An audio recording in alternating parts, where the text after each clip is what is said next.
اور جس نے اپنی مرضی ختم نہیں کری تو وہ گمراہ ہے۔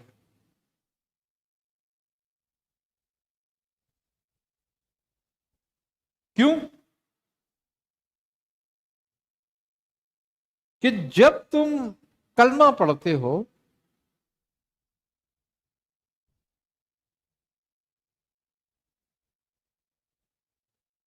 تو تم ایک دائرے میں آ جاتے ہو،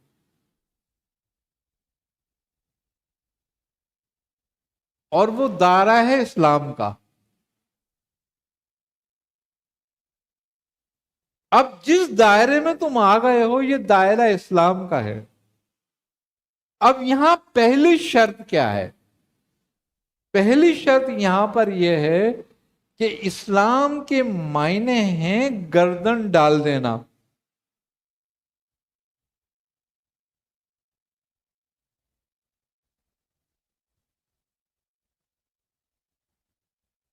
اب جس نے اللہ اور اس کے رسول کے آگے اپنی گردن ڈال دی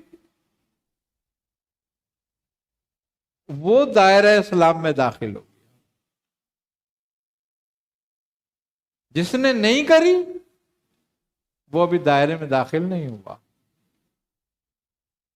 ابھی اس نے اپنے آپ کو اطمینان دلایا ہے کہ میں مسلمان ہو گیا۔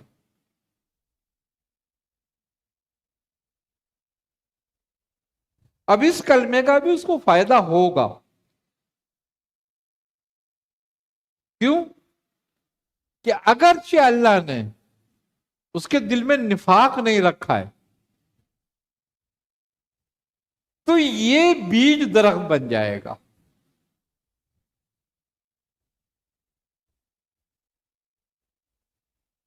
اور اگر اس کے دل میں نفاق ہے تو نفاق وہ زمین، وہ آگ ہے زمین میں جو کسی پودے کو نہیں پنپنے دیتی، وہ بنجر ہی رہتی ہے زمین، اس میں کتنا ہی قیمتی بیج ڈال دو۔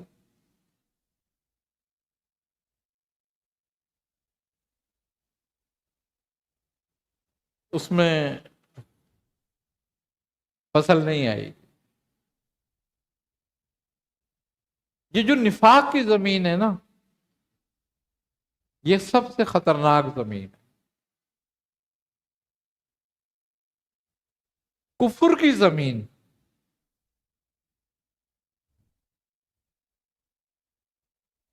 برابر ہو سکتی ہے، نفاق کی نہیں۔ کیوں؟ کہ کفر کافر کو کبھی بھی ہدایت مل سکتی ہے،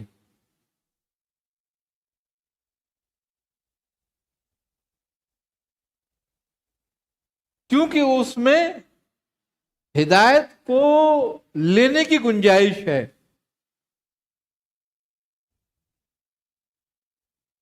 لیکن منافق کو ہدایت نہیں ملتی، اس لیے کہ وہ سارے خانے بند کر دیتا ہے۔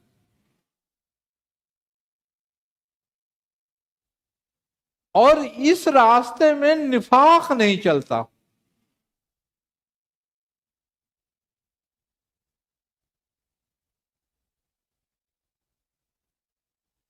نفاق اتنی بری چیز ہے کہ اگر اس میں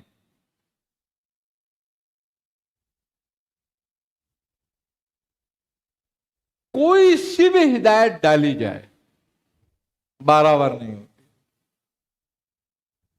اور اس کی مثال بالکل موجود ہے سامنے کہ عبداللہ بن ابی کے ساتھ نبی کریم صلی اللہ علیہ وسلم نے کتنا وہ رکھا حسن اخلاق، لیکن وہ مرتے دم تک دشمن رہا۔ آپ نے اس کی نماز جنازہ بھی پڑھائی، آپ نے اپنا کرتا مبارک اس کو دیا، آپ نے اپنا لعاب دہن اس کو منہ میں ڈالا، مگر کمال بات یہ کہ رب تعالیٰ فرماتا ہے کہ اے نبی آپ اس کے لیے 70 بار بھی دعا کریں گے تو میں اس کو بخشنے والا نہیں. یہ منافق کی بات ہے.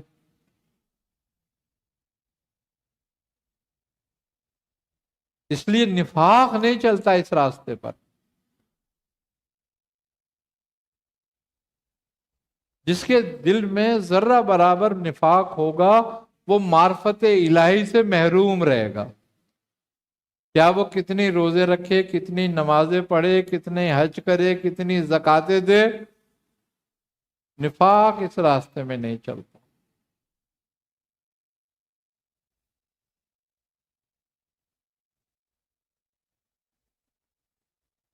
تو جو عمل تمہارا نفاق سے پاک ہوگا نا وہ قابل قبول ہوگا، چاہے اس میں نقص بھی کوئی ہو. کیوں؟ کہ اللہ تعالی ہر نقص سے پاک کرنے والا. ہماری بخشش کا دار و مدار ہمارے اعمال پر نہیں ہے، ہماری نیت پر ہے.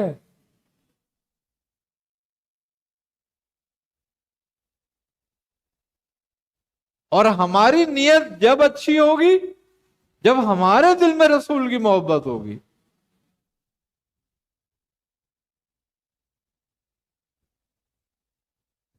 تو کوئی کسر بھی رہ جائے گا تو محبت پورا کر دیتی ہے.